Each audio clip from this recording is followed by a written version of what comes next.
أما جائزة التفوق في التمثيل فهي للفنانة الكبيرة سعاد حسني عن فيلم الراعي والنساء. الفنانة القديرة سعاد حسني، مبروك. الله يبارك فيك، ميرسي. جايزة النهاردة وإن كنا قلنا قبل كده إن إحنا عدينا مرحلة الجوائز، لكن جايزة ما عندهاش، لا. لسه في. يعني الجايزة ممكن تبقى صغيرة جنب فنان كبير. لا والله، الجايزة حلوة يعني بتشجع الواحد، تخليه يبقى مطمن على نفسه أول بأول إن هو يعني ماشي صح، خط اللي بيفكر فيه مظبوط، يعني كويسة برضه. جايزة النهاردة بالذات من المهرجان القومي بتمثل لك حاجة؟ طبعا عشان وزارة الثقافة، أنا فرحانة جدا إن وزارة الثقافة رجعت تشجع السينما تاني واهتمت بالسينمات وعملت سينمات، يعني جددتها وأتمنى إن يعني تبقى في يعني مجال أكتر أو اهتمام أكتر بالسينما والسينمائيين، علشان يعني نقدر إن احنا نقدم فن للجمهور أحسن، لأن السينما طبعا في محنة ومشكلة ولازم يعني يبقى فن السينما من الفنون اللي يعني ما تلاقيش مشاكل كبيرة قوي كده، يعني لأنها قريبة قوي من الجمهور وبتعمل له نوع من التوازن الكويس الناس. اه الفنانة سعاد حسني النهاردة وهي بتاخد جايزتها عن دورها في فيلم الراعي والنساء. ده دور، اختيار الدور بقى بالنسبة لك ازاي بتختاري دور، وازاي بتفكري في الدور، وازاي بتقدمي الدور؟ والله بختار الدور، أولا بختار الموضوع قبل الدور. لما يكون موضوع مقنع وأصدقه وأحس إن هو مش قديم، وإن هو المعالجة بتاعته يعني حديثة، يعني زي اللي بيحصل يعني، أو متطورة كمان أكتر، وإن العناصر كلها الفنية مكتملة، لأن العناصر الفنية لما بتنقص من العمل الفني، بتنقص من شغلي أنا. الدور نفسه يعني ان هو يكون له قيمة طبعا، ويكون له يعني وضوح، مش يعني يكون له عايزة اقول هدف، بس هي مش كلمة هدف، يكون له يعني رؤية بعيدة كبيرة، له تأثير يعني في الفيلم. أيوة. طريقة تناولي أنا للدور، أيوة. طريقة تناولي أنا للدور يعني بحس ضروري أحس بالشخصية اللي بقدمها إنها شخصية حقيقية، مش بمثل، يعني مش واقفة قدام الكاميرا مثل، لا، دي شخصية موجودة، زي مثلا أنت قدامي دلوقتي، أنت شخصية حقيقية. لو أنا بعبر عن نموذج قريب منك، فلازم أعبر عليه يعني كما أنا بحس بيك، يعني أستشف أنت روحك،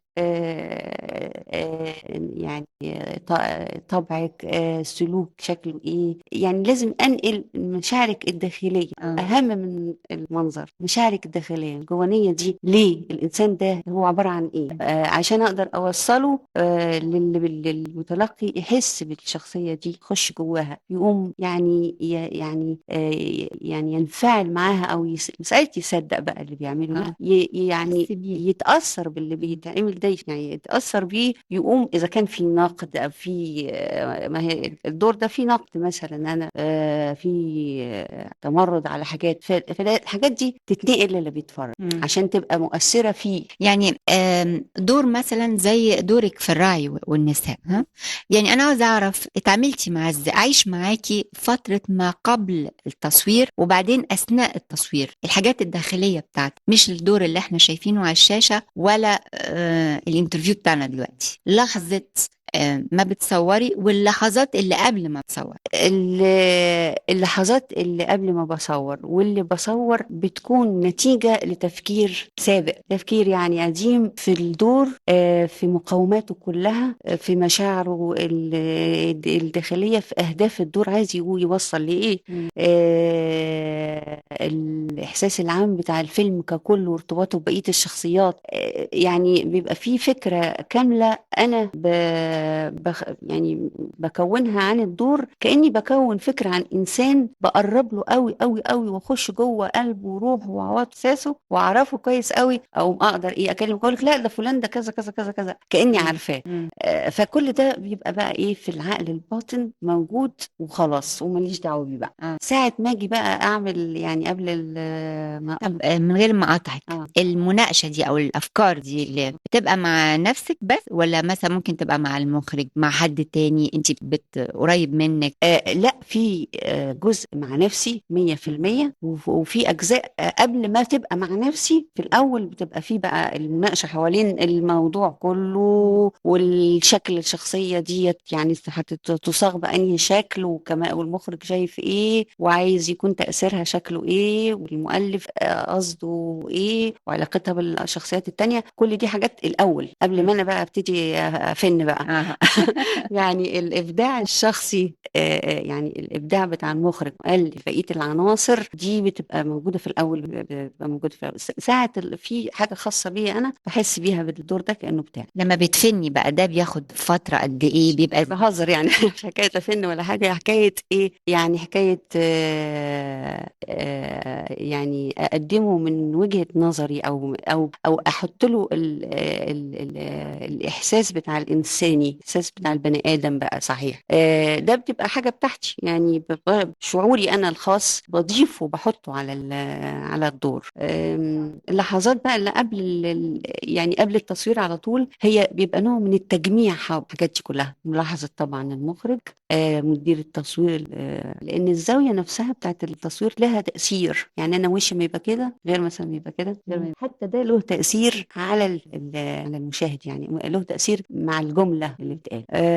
وبس. وبقى أنا يعني يبقى استحضار بقى المشاعر القديمة، بس من غير كده ولا حاجة، تيجي من العقل، بتيجي بقى لوحدها، لأن أنا برضو مرتباها يعني مدكناها. في مشهد معين في فيلم الراعي والنساء قيل إن سعاد حسني أدته بعبقرية، عندك فكرة إيه هو؟ والله أنا فوجئت بالحكاية دي يعني طبعا. ما أعتقدش يعني إن أنا وصلت لدرجة العبقرية في الأداء. بس يعني أنا لا، يعني ما سمعت الكلمة دي أكتر من مرة، بقيت أبص على المشهد ما أشوف إيه في العبقرية دي، وروا لي كده نشوف. فلقيته إن هو مشهد يعني متقال يعني متقال مشاعر تقدري تقولي عليها يعني شبه المشاعر الخاصة الخصوصية، شبهها بالظبط. يعني أنا حسيت كده إنها شبه مشاعر خصوصية، يعني لو أنا كنت في الموقف ده وهقول الحوار ده كنت هقوله كده. طيب النهاردة بإحساسك بالمشهد ده، ايه اللي خلاكي، يعني ايه اللي يخلي فنان يأدي مشهد بعبقرية اتقال عليه كده؟ ايه الظروف المحيطة بالمشهد ده؟ يعني ايه بالظبط اللي بيخلي الانسان يبدع او الفنان يبدع في احد المشاهد؟ هو طبعا المفروض ان كل المشاهد تبقى يعني بمستوى واحد من الاداء او بنفس القوه.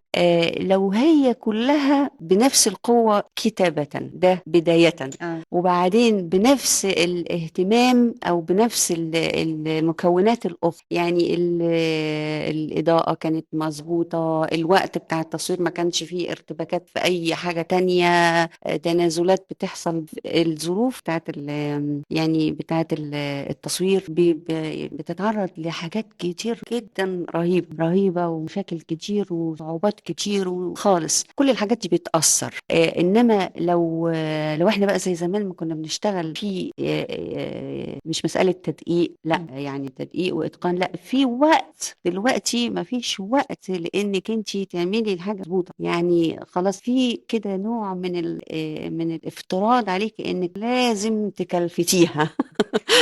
فان الواحد بقى يعني في وسط بقى الحاجات ان تطلع مشاهد حلوه دي بقى تبقى حاجه غريبه، يعني دي اللي حاجه غريبه، مش المشاهد اللي مش قد كده. هي اللي مش غريبه، وده صحيح فعلا يعني. العمل القادم للفنانة سعاد حسني، هي دلوقتي في عملية تفكير فيه، في عملية تخزين له، في عملية مناقشة مع نفسها فيه. ايه بالظبط؟ لا لا، أنا عندي شوية أعمال بس مش هقول عن حاجة دلوقتي. يعني في ارتباطات مبدئية مادية، يعني وعود بحاجات، وفي حاجات كتب كويسة. وإنما أنا كل اللي أنا شغلني دلوقتي إن أنا هسافر إن شاء الله أعمل عملية. ايه بقى طمنينا. يعني عندي مشكلة كده في تعباني، ما بقدرش أمسك الجورنال أقراه من في حاجة في ظهري تعباني خالص. فبإذن الله يعني مسافرة فين؟ فرنسا. تقعدي قد ايه؟ مش عارفة والله لسه، فترة العملية هتاخد وقت قد إيه وبعد العملية. فهي دي عطلتني شوية كتير. احنا طبعا كلنا امل وتفاؤل بان انت ترجعي لنا بدون اي الام، وانه في الوقت ده بقى يعني يبقى في غزارة في ظهورك على الشاشة بانتاج دايما متميز يعني. لكن اللي عاوزة اعرفه دلوقتي، هل دلوقتي حياتك اتغيرت عن قبل؟ لا ما تغيرش، لان انا لسه تعبانه. انا يعني انا اشتغلت الفيلم ده وانا تعبانه، فانا ايقاعي ما اتغيرش، لاني ما زلت حاله صحيه مش مظبوطه. يعني انا المرات اللي باجي فيها، انا رحت مهرجان اسكندريه، المهرجان ده ما عندكيش فكره بتعب قد ايه بعد ما برجع. يعني بتبقى بس حاجه ضروريه جدا، لان لو ما جيتش بتبقى مش ظريفه ابدا يعني. ده تقدير وكده. فمهما كان الواحد النهارده حتى من غير مكياج خالص مش قادره اعمل مكياج. المرة اللي فاتت لما صورتي معنا كنتي من غير مكياج خالص. يعني دي كانت حاجة كتير سألونا، قالوا هي طالعة من غير مكياج خالص. يقولوا لي انت عيانه وبتاع، قلت لهم طب انا عيانه وفيها ايه؟ ما فيهاش حاجه. اه طبعا. اعمل ايه؟ بس ان شاء الله العملية تنجح، واكيد انه الملايين من معجبينك ومعجباتك بيتمنوا لك الشفاء، وانك ترجعي لنا احسن من الاول.